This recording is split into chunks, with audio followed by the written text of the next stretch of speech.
Hello everyone, स्वागत है आप सभी का डाउटनट की इंग्लिश क्लास में। और हमारा आज का जो लेक्चर है ये है प्रेपोजिशंस का लेक्चर नंबर 4। जैसा कि आप सभी को पता है कि स्पोकन इंग्लिश की हमारी ये क्लास है और आज से पहले प्रेपोजिशन टॉपिक के ऊपर हम 3 लेक्चर्स कवर कर चुके हैं और आज बारी है चौथे लेक्चर की और आखिरी लेक्चर की, जिसके अंदर भी हम प्रेपोजिशन ही पढ़ेंगे। लेकिन मेन चीज क्या है यहाँ पर कि आज कौन कौन से प्रेपोजिशन हम पढ़ेंगे। तो जैसा कि हमने पिछली वाली क्लास में काफी सारे प्रेपोजिशंस देखे थे बच्चे, जैसे हमने विद देखा था, अबव देखा था, ओवर देखा था, ऑन, एट, इन, इनटू, ये सभी प्रेपोजिशन हमने लास्ट क्लास में देखे थे। आज की क्लास में भी हम कुछ और प्रेपोजिशंस देखेंगे जो बोलचाल की भाषा में ज्यादातर काम आते हैं। सो ध्यान दीजिएगा, आज की क्लास में मेन प्रेपोजिशन एक तो होगा फ्रॉम। फ्रॉम एक आपने टाइम के रिस्पेक्ट में ऑलरेडी पढ़ाई हुआ है, और भी रिस्पेक्ट्स में हम आज की क्लास में देखेंगे। उसके बाद हम और प्रेपोजिशंस में देखेंगे अंडर, बीनीथ, ठीक है, इस तरीके के प्रेपोजिशन, बाय, विद। इन प्रेपोजिशंस का और कहां-कहां इस्तेमाल होता है, इनमें से कुछ प्रेपोजिशन मैं आपको पिछली क्लासेस में भी पढ़ा चुकी हूँ, लेकिन उनके सारे यूज नहीं बताए थे, राइट, एक एक दो बताए थे। अब और भी बहुत सारी जगह बोलचाल की भाषा में बहुत जगह हम जो है प्रेपोजिशंस का यूज करते हैं और अक्सर हम कंफ्यूज हो जाते हैं क्योंकि बच्चे इनका गलत इस्तेमाल करते हैं। क्योंकि एक प्रेपोजिशन का मतलब, मान लीजिए एक प्रेपोजिशन है मे, ठीक है, हिंदी में मे बोल रहे हैं, मे को इंग्लिश में बहुत सारी चीजें बोलते हैं, ठीक है, ये बात समझ में आई, क्लियर हुई ये बात, हमने देखा था। तो अब जैसे हम फ्रॉम का इस्तेमाल देख रहे थे, फ्रॉम हम किसी चीज के लिए ऐसे भी यूज कर सकते हैं कि हम टाइम के लिए भी यूज कर सकते हैं, ठीक है। और हम अगर कोई चीज किसी चीज की मदद से बनी है तो हम उसके लिए, जैसे chocolates are made from milk बोल सकते हो आप, चॉकलेट बोल सकते हो आप, कुछ भी बोल सकते हो। सो अलग अलग जगह फ्रॉम के इस्तेमाल भी होते हैं, ठीक है, मतलब होता है वही, पर अलग अलग इंग्लिश के अंदर प्रेपोजिशंस यूज होते हैं। तो वो किस किस रिस्पेक्ट में यूज होते हैं वो आपको थोड़ा सा ध्यान रखना है, ठीक है। चलिए आइए बढ़ते हैं आगे। सबसे पहला हमारा है यूज ऑफ फ्रॉम। क्या है हमारा use of from in Hindi? देखते हैं हम कि फ्रॉम का अर्थ से के लिए, फ्रॉम का अर्थ से के लिए इस्तेमाल होता है किसी स्थान या जगह से आना या फिर जाना बताने के लिए इस्तेमाल होता है। टू टेल सम प्लेस, क्या बताने के लिए? To tell some place. For example, Raj Delhi से आ रहा है, Raj is coming from Delhi. तो मैंने क्या बोला? किसी स्थान या फिर किसी जगह से आना या जाना। जैसे मैं बोलूं I am going from Delhi to Karnataka, ठीक है, या फिर मैं बोलूं I am coming from Delhi, मतलब मैं दिल्ली से आ रहा हूं, या मैं बोलूं मैं दिल्ली से कर्नाटका जा रहा हूं।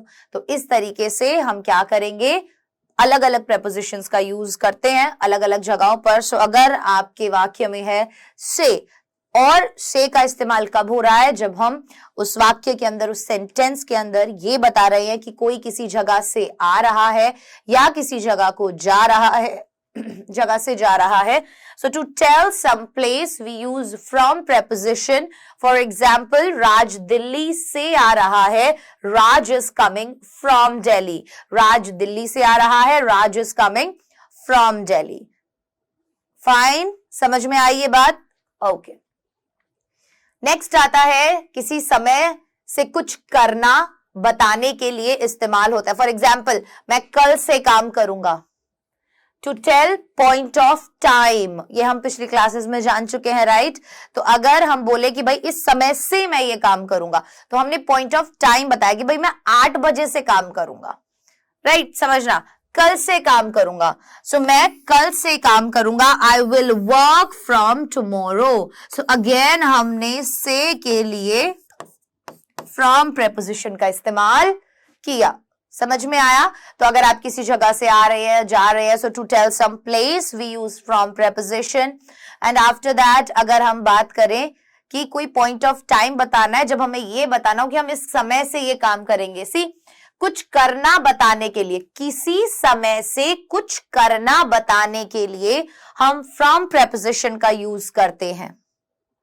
क्लियर हो गई ये बात? चलिए बढ़ते हैं आगे। किसी चीज की स्रोत या उत्पत्ति बताने के लिए इस्तेमाल होता है। अब बोल रहे हैं किसी चीज का स्रोत, स्रोत मतलब देखना, समझो, कुएं से पानी निकालो। सो यहां पर पानी जो है वो किस स्रोत से निकल रहा है? कुएं से निकल रहा है। तो यहां पर ये जो से है ये हमें बता रहा है कि पानी का निकलने का स्रोत, मतलब कि सोर्स क्या है। समझ रहे हो, सोर्स क्या है। सो कुएं से पानी निकालो, क्या बोलोगे, draw the water from a well. See, draw मतलब क्या होता है, निकालना। आपने अपने घर में भी ड्रॉर्स देखी होंगी, क्या होती है, बेड के अंदर। हिंदी में हम उन्हें दराज बोलते हैं, है ना। ड्रॉ करना मतलब होता है निकालना। क्या होता है ड्रॉ का मतलब, निकालना। ठीक है, so draw the water from a well, draw the water from a well. ध्यान से समझो कि कोई भी ओरिजिन बताना है, किसी चीज की स्रोत या उत्पत्ति बताने के लिए इस्तेमाल होता है, मतलब टू टेल द सोर्स और ओरिजिन ऑफ समथिंग। ठीक है, पहला इस्तेमाल किस लिए देखा हमने, पहला इस्तेमाल देखा किसी स्थान से या किसी जगह से आने या जाने के लिए। ठीक है, to tell some place. Second example हमने देखा कि कोई भी पॉइंट ऑफ टाइम, जब हमें ये बताना हो कि हम ये काम का करना या होना कब से होगा, तब हम फ्रॉम का यूज कर रहे हैं। एंड थर्ड केस में हम बता रहे हैं कि किसी भी चीज का कोई सोर्स हो, कोई ओरिजिन हो, ठीक है, वो बताने के लिए हम क्या करेंगे, फ्रॉम प्रेपोजिशन का यूज करेंगे। क्लियर। चलिए, किसी चीज का इस चीज से बना हुआ है बताने के लिए इस्तेमाल होता है। कैसे, मेड फ्रॉम, मिठाइयां दूध से बनी हुई हैं, sweets are made from milk. ठीक है, यहां पर फ्रॉम कर लीजिए।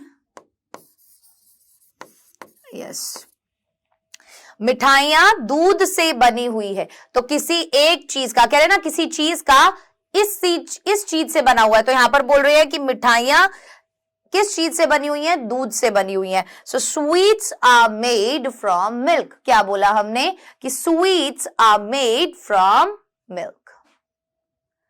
आई बात समझ में, क्लियर हो गई। ठीक है, सो 4 यूज हो गए अभी तक हमारे। बढ़ते हैं आगे। किसी चीज का अलग होना या बच निकलना के अर्थ बताने के लिए भी इस्तेमाल होता है। For example, sense of separation, आम पेड़ से गिरा। हम यहां पर OFF भी लगा सकते थे, किसी चीज का किसी चीज से अलग होने के लिए। आपने पिछली क्लास में देखा होगा, क्या लिखा था हमने, of preposition. The mango fell from the tree. यहां पर हम लिख सकते थे the mango fell of the tree. ठीक है, the mango fell from the tree या the mango came of the tree, गिर गया, आ गया बाहर, ट्री से हट गया। सो यहां पर किसी चीज का किसी दूसरी चीज से जब सेपरेशन हो जाता है, कोई एक चीज जो जुड़ी हुई थी पहले एक चीज से और उसके बाद वो वहां से हट जाती है, सो हमने क्या बोला, fell from the tree. From हमने यहां पर भी यूज किया। So sense of separation, the mango fell from the tree. ठीक है, चलिए अभी हमने फ्रॉम के 4 यूज पढ़े, एक बार हम रिपीट कर देते हैं। फ्रॉम प्रेपोजिशन हमने यहाँ 5 यूजेस देखे हमने इसके। फर्स्ट यूज हमारा क्या था बेटा, फर्स्ट यूज था टू टेल सम प्लेस, कि भाई कहां से आ रहा है या कहां को जा रहा है, ध्यान रखना। दूसरा इस्तेमाल फ्रॉम का हमने देखा कि कोई काम कब से शुरू होगा। ठीक है, सो पॉइंट ऑफ टाइम लिख लो। आ गई बात समझ में। उसके बाद एक और फ्रॉम का यूज देखा हमने सोर्स के लिए, कि पानी कुएं से निकालो। ठीक है, तो सोर्स या ओरिजिन बताने के लिए हम यूज करते हैं। उसके बाद हम यूज करते हैं फ्रॉम का, कोई चीज किसी चीज की वजह से बनी हुई है या मिलके बनी हुई है, सो मेड फ्रॉम, यहां हम यूज करते हैं।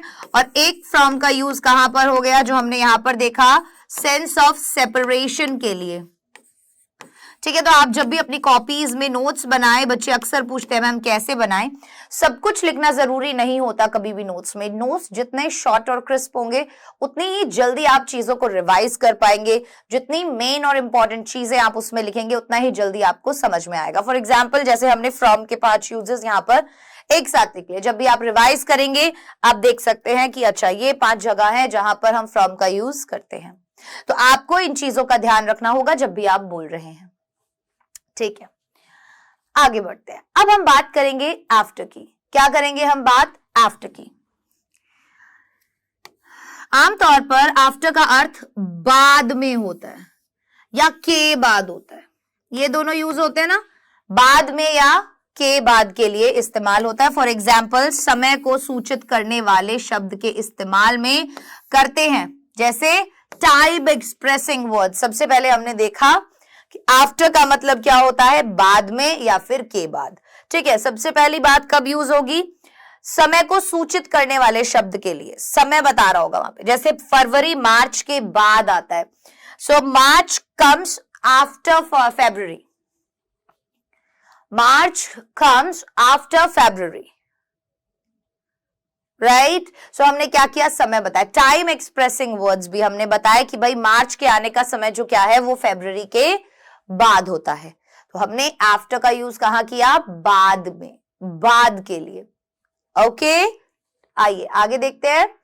इसका इस्तेमाल के बावजूद के अर्थ में के रूप में भी करते हैं। हम बोलते हैं ना किसी चीज के बावजूद, जैसे मेरी सभी सावधानी के बावजूद ये चोरी हो गया, after all my care it was stolen.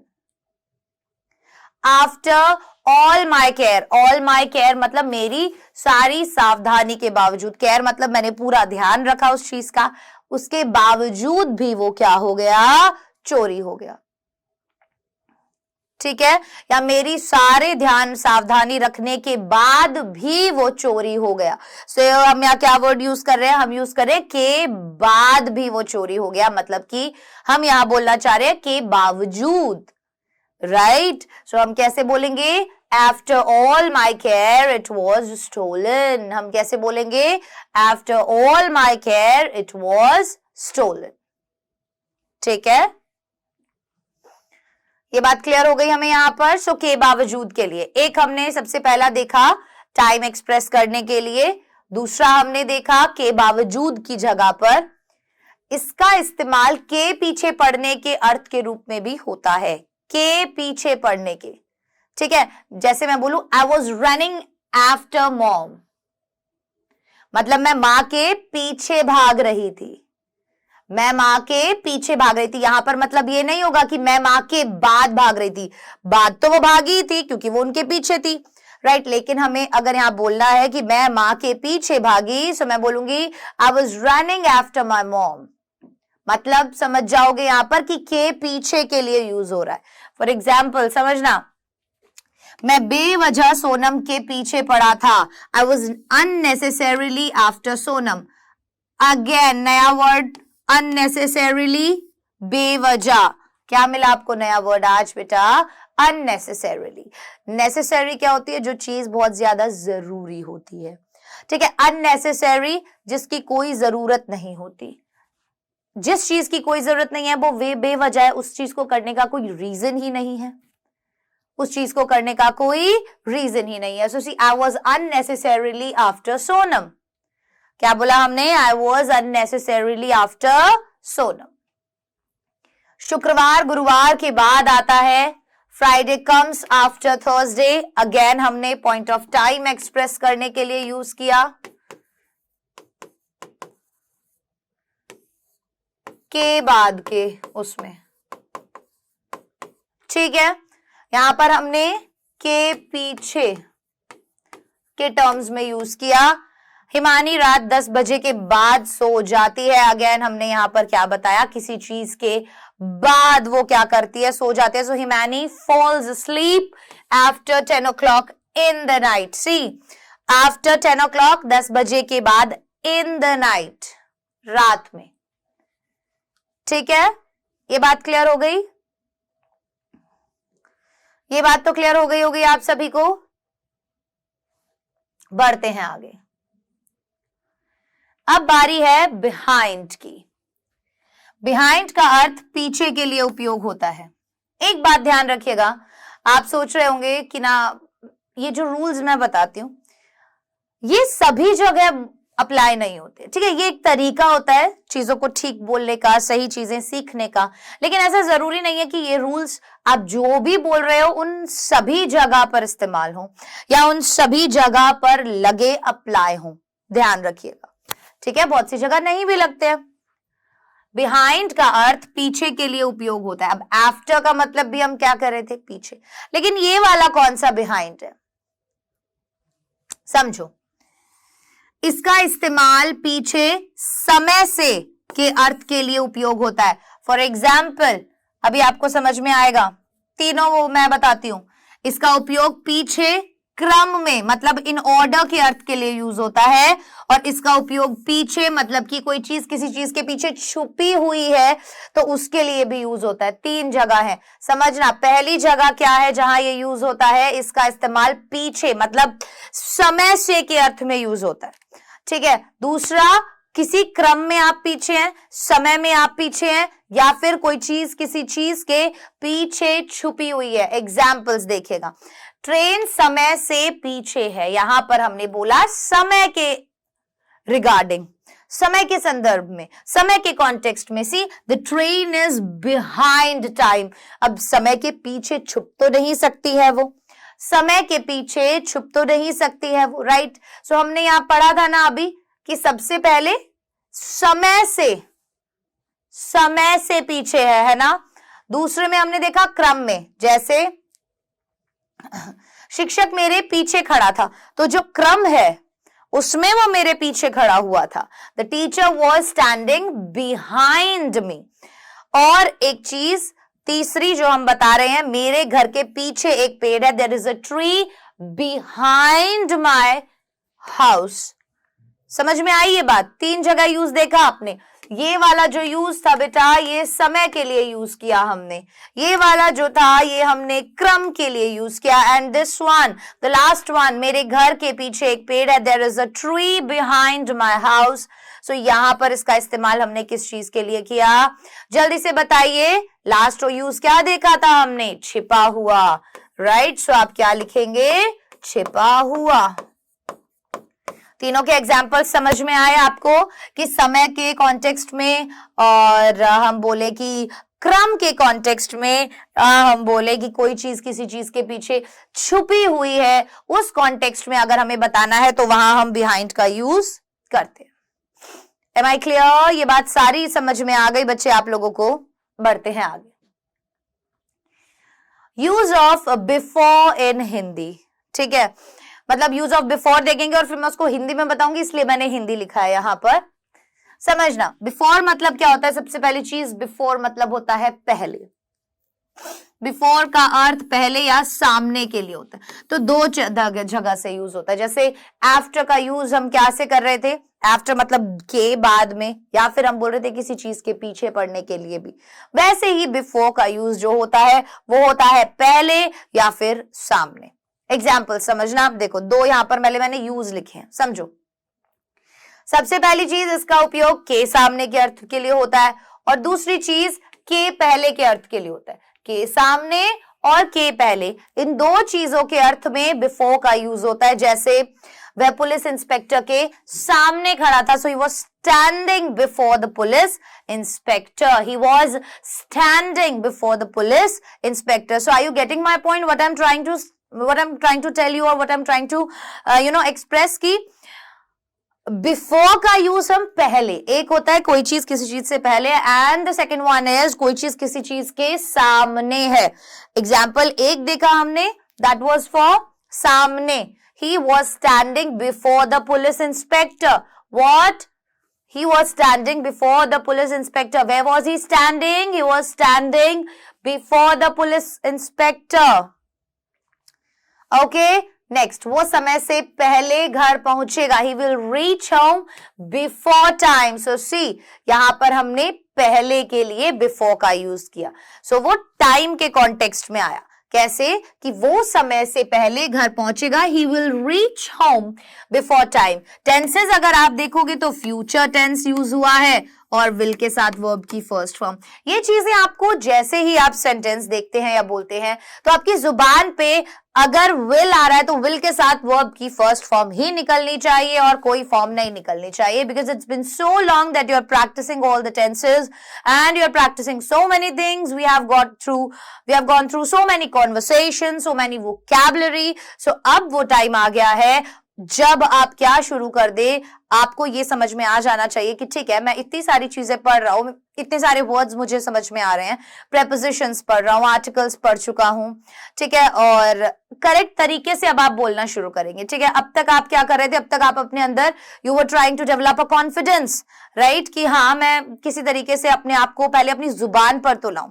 And when I saw all the videos and all, so मैंने देखा कि यस, आप लोग बहुत ग्रो कर रहे हो, एंड जो कॉन्फिडेंस आप लोगों के अंदर आ रहा है, वही कॉन्फिडेंस जो है हम लोगों को चाहिए था। हमारा ये कोर्स जो स्टार्ट हुआ है उसका मोटिव ही ये था कि आप लोगों को इतने बेटर तरीके से आपके अंदर, ताकि आप एक कदम उठा सको। अगर आपने शुरुआत कर दी है, that means this course is successful, because बहुत बच्चे, बहुत क्या, इनफैक्ट ऑलमोस्ट सभी बच्चे जो है बहुत ज्यादा डरते थे इंग्लिश से और इंग्लिश बोलने से। सो अब आप लोगों का ये जो फियर है, ये मुझे धीरे धीरे जाता हुआ नजर आ रहा है, and this is really really amazing, and keep trying, keep growing, इसी तरीके से कीप प्रैक्टिसिंग। वोकैबुलरी पे बहुत ध्यान दो, ज्यादा से ज्यादा वर्ड्स की इंग्लिश आपको पता होनी चाहिए। अगर आपको वर्ड्स की इंग्लिश पता है और आपको टेंसेस पता है, सो बहुत easy, you know, it's like a piece of cake for you, कि वो हो जाएगा आपके लिए, बहुत ज्यादा इजी हो जाएगा वो, ठीक है। सो अभी हमने देखो यहाँ पर सीधी सीधी बात हमने क्या पढ़ी कि वो समय से पहले घर पहुंचेगा, he will reach home before time. So before का यूज यहाँ पर किस लिए हो रहा है, बिफोर का यूज यहाँ पर पहले के लिए हो रहा है। वह एक पेड़ के सामने खड़ा था, he stood before a tree, he stood before a tree, ठीक है। वह एक पेड़ के सामने खड़ा था, he stood before, ऑफ नहीं लिखेंगे हम यहां पर, ठीक है, he stood before a tree। करने से पहले आप सोचो, think before you act, again करने से पहले सोचो, think before you act, think before you act। मरने से पहले वह अच्छा इंसान था, he was a good person before he died, he was a good person before he died।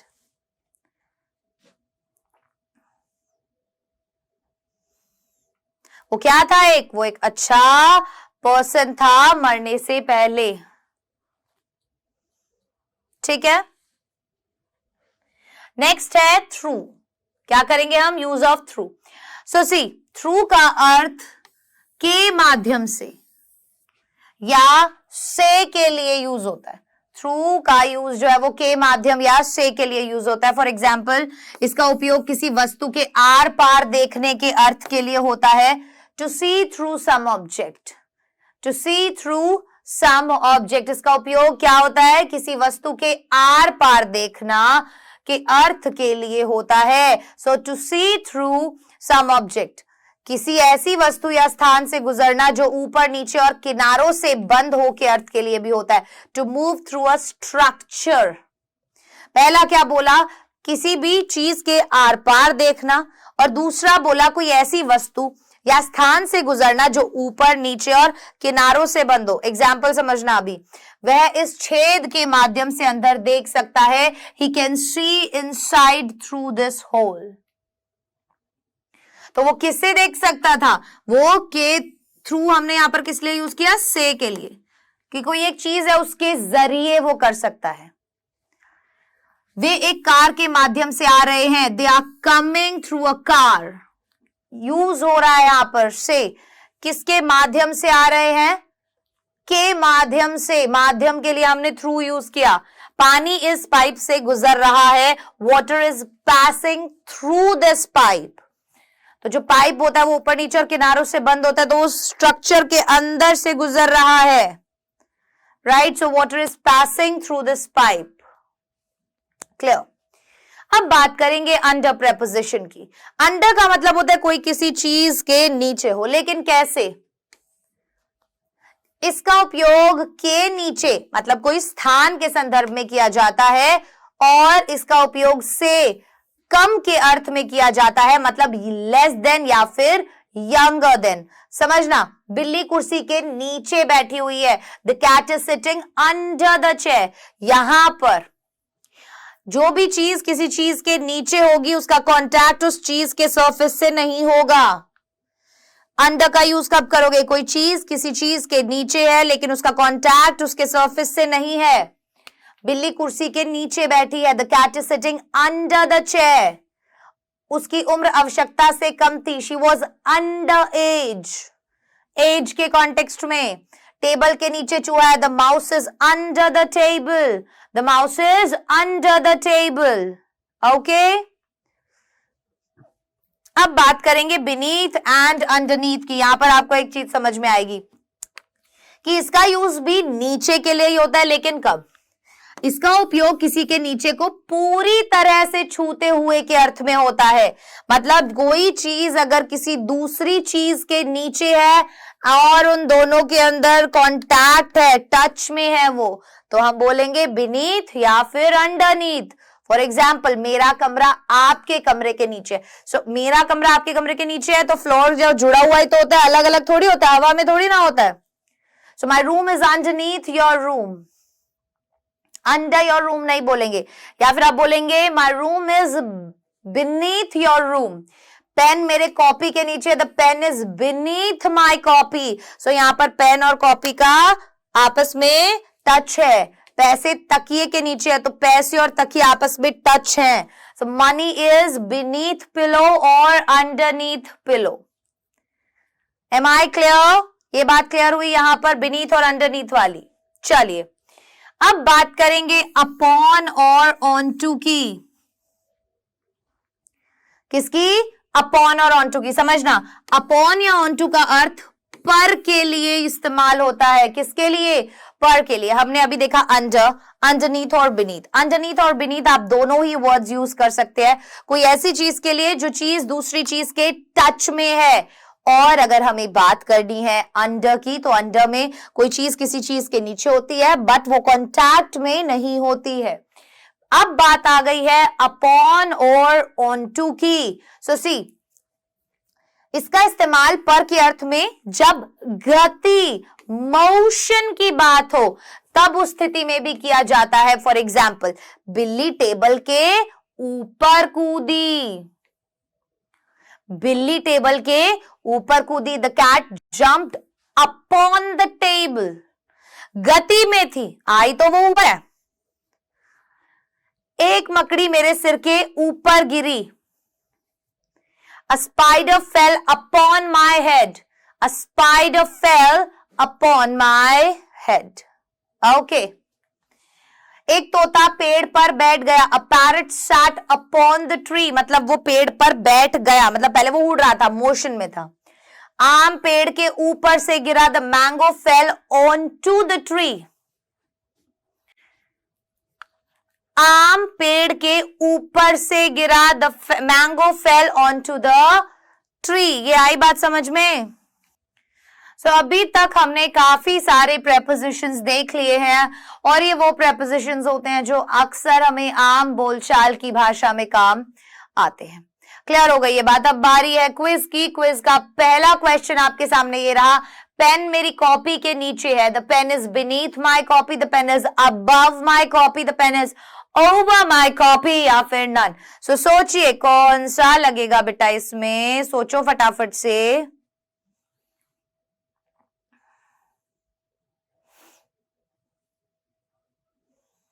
Next question, फूलों से दूर रहो। Keep of the flowers, keep of the flowers, of the flowers या नन।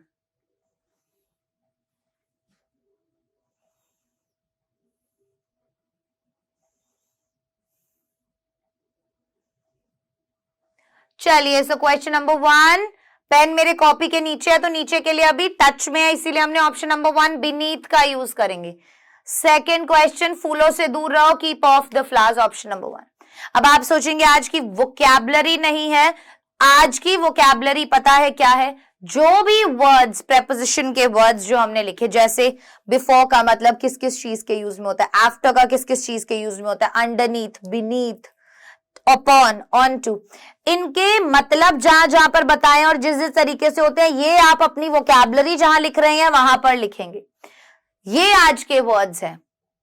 क्लियर हो गई ये बात? क्योंकि आपको इन वर्ड्स का हिंदी भी पता होना बहुत ज्यादा जरूरी है, वरना आप बहुत सी बार यही कंफ्यूज हो जाएंगे कि बीनीथ का मतलब क्या होता है। इसीलिए इनको अपनी वोकैबुलरी वाले उसमें लिखिएगा।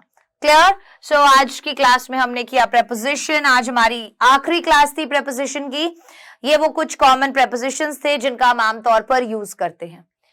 अब ये कुछ क्वेश्चंस मैंने आपको दिए हैं और यहाँ पर इनके अंदर भी आप क्या देखेंगे कि ये इंग्लिश में आप इन्हें ट्रांसलेट करेंगे और सही प्रेपोजिशन जो है बेटा आप वो इसके अंदर लगाएंगे। क्या करेंगे? सही प्रेपोजिशन आप लगाएंगे।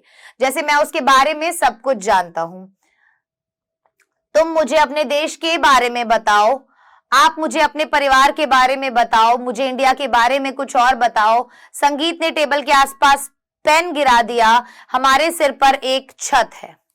और हमारी अगली जो क्लास होगी बच्चे वो होगी प्रेपोजिशनल फ्रेजेस के ऊपर। स्पोकन इंग्लिश में काफी यूज आते हैं प्रेपोजिशनल फ्रेजेस और कहां कैसे कैसे यूज करने हैं उन सभी के बारे में हम जानेंगे अगली क्लास में। अब मैं आप सभी से इजाजत लेना चाहूंगी, मुलाकात होगी अगले लेक्चर में। तब तक के लिए अपना ध्यान रखें, डाउटनेट के साथ जुड़े रहें क्योंकि अब पढ़ना हुआ आसान।